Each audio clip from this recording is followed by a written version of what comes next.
มาเดินไปน้องมือนี้มาบริการพัฒนาตลาดเก่าคนละขึ้นเลยนะ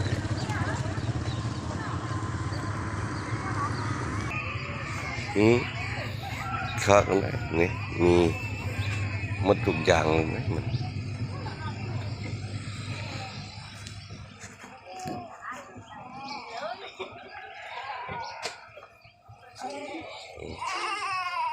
ขักกันเก่า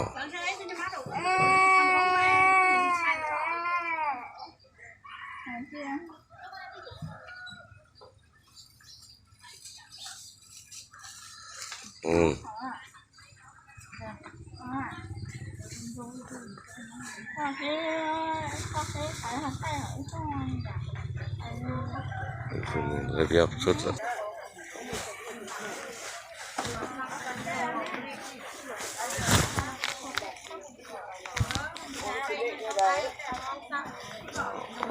ลูกต้นไม้ปลาพลงาบพลมันเนี่ยมัน15,000น่ะซอยเดี๋ยวมันมัน15